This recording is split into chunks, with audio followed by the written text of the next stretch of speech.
Oi, eu sou o João Victor, número 17. E eu sou Luísa de Paiva Antunes, número 23. Estamos aqui para apresentar, juntamente com o restante do nosso grupo, o nosso trabalho sobre a Guerra do Contestado.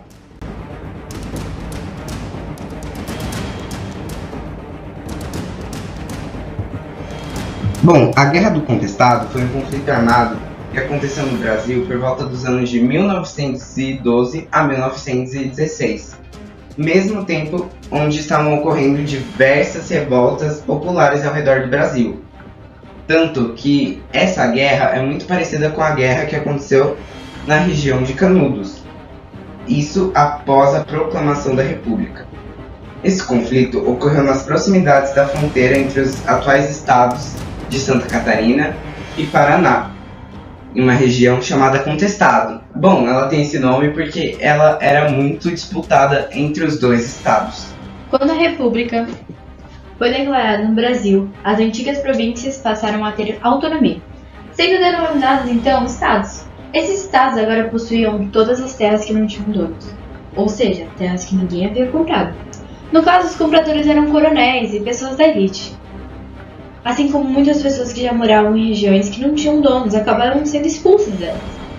Foi exatamente isso que aconteceu com inúmeros sertanejos e alguns deles migraram para o sul do país, até chegarem na região do Contestado. Bom, e vale lembrar que a região do Contestado era uma região muito rica e abundante em vegetação, principalmente em grandes florestas de araucárias e em grandes campos de erva mate, que interessava vários coronéis. Mas lá tinha um clima um pouco diferente do restante do Brasil, pois lá era bem frio e seco. Vale lembrar também que ela era muito grande em extensão, chegando a ter 25 mil quilômetros quadrados. Essa região já estava sendo debatida na justiça para quem ela pertencia, se era para o Estado ou para os habitantes da região. Então os sertanejos vindos do Nordeste começaram a se juntarem com as pessoas que já moraram lá. Mas os estados procuraram não investir nessa região, por medo de que as terras fossem parar na mão dos seus antigos moradores. Já haviam muitas pessoas morando nessa área contestada, porém mais pessoas viriam. Bom, mas o estopim para tudo isso, o que gerou um terreno fértil e propício para que houvesse uma grande guerra e um grande massacre, foi a construção de uma ferrovia que ligaria o estado do Rio Grande do Sul ao estado de São Paulo. E a deram o nome de Brazilian Railway. A empresa responsável por essa construção, encarregada pelo estado, era a Brazil Railway Company, que além de ser norte-americana, era propriedade de Percival Packard, que é considerado por muitos como um magnata, o dono do Brasil na época, porque ele tinha muita influência no território brasileiro, principalmente em áreas vitais para o desenvolvimento do Brasil como nação. No caso, telefonia, navegação fluvial, circulação de energia elétrica, Construções de portos e, é claro, ferrovias. Um dos seus principais projetos e mais conhecidos é a Ferrovia Madeira-Marmoré.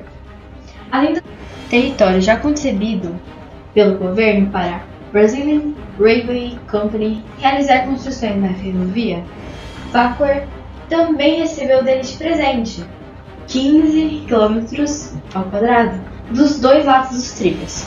Mesmo depois de possuir essa terra dada pelo governo, o empresário ainda comprou mais 180 mil hectares de floresta de araucárias, onde havia extensão de madeira por parte de outra companhia também, pertencente a ele. A Southern Brazilian Lumber and Colonization Company, mais conhecida como Lumber, sendo considerada a maior companhia madeireira da América Latina na época.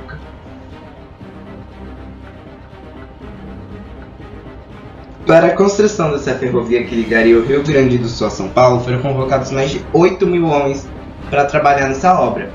Entretanto, em 1906, as obras foram simplesmente suspensas e dadas como encerradas, e os empresários e outros responsáveis pela obra não se encarregaram de levar os trabalhadores que eles haviam convocado de volta para as regiões onde eles haviam saído, lembrando que era de vários estados do Brasil. E eles ainda nem sequer deram benefícios a eles ou algo para se sustentar. Esses trabalhadores haviam sido abandonados, se juntaram com inúmeros caboclos, sertanejos e ex-revoltosos da Revolução Federalista, que moravam nessas regiões e foram expulsos pela Lumber, sendo levados a viver em más condições de vida. Calcula-se que haviam 60 mil pessoas na região. Só faltava uma coisa que iria definir o início da guerra: o messianismo. Bom, voltando um pouco no tempo, anteriormente, por volta de 1850 a 1880, havia surgido na região um monge chamado João Maria. Ele era um ervateiro e dizia-se que ele possuía poderes místicos de cura. Entretanto, ele desapareceu e ninguém sabe que fim ele levou. Provavelmente, ele morreu no ano de 1880. Voltando para a época onde a Guerra do Conquistado estava prestes a começar, surgiu um outro monge, chamado José Maria, de Santo Agostinho. Dizia-se que ele era a reencarnação de João Maria. Ele também era um curandeiro, esse que percorria a região do Contestado, dizendo que em breve o mundo acabaria e que todos que crescem nele ressuscitariam, e que eles desfrutariam de um mundo sem pobreza. José Maria ganhou inúmeros seguidores em pouco tempo e fundou as comunidades de Quadrados Santos. Elas recebiam esse nome porque ele desenhava no chão quadriláteros, onde em cada lado havia uma cruz e havia uma cruz central no meio do quadrado. E lá, nessas comunidades, o monge fazia essas curas, desenvolvia seus conhecimentos medicinais e até chegou a criar uma farmácia popular. Além disso, nesses quadrados santos, ele achava fontes de água com o auxílio de varetas e até diziam que essas águas que ele tratava eram águas santas. E essas comunidades pregavam uma vida onde todos os moradores iam se ajudar e eles, obviamente, viveriam em uma comunidade. Olá, meu nome é Luísa Bonelli, sou o número 22 e vou falar sobre os líderes do Contestado. Um deles foi o, entre aspas, monge José Maria, que apareceu em 1911. Ele foi responsável pela criação dos Quadrados Santos, umas comunidades criadas em volta de fontes d'água que ele apontava. Ele pregava que o fim do mundo estava se aproximando, tirando proveito da fé dos sertanejos, que eram seus seguidores, alegando que quem o seguisse seria ressuscitado após esse fim do mundo. Mas durante o ataque aos Quadrados Santos, liderado pelos coronéis da erva mate em 1914, ele foi morto. Seus seguidores apenas colocaram tábuas em cima de sua cova, acreditando que ele seria ressuscitado, mas obviamente ele não voltou nos mortos. Porém, seu nome de verdade era Miguel Lucena Bonaventura, um ex-prisioneiro que foi condenado por estupro.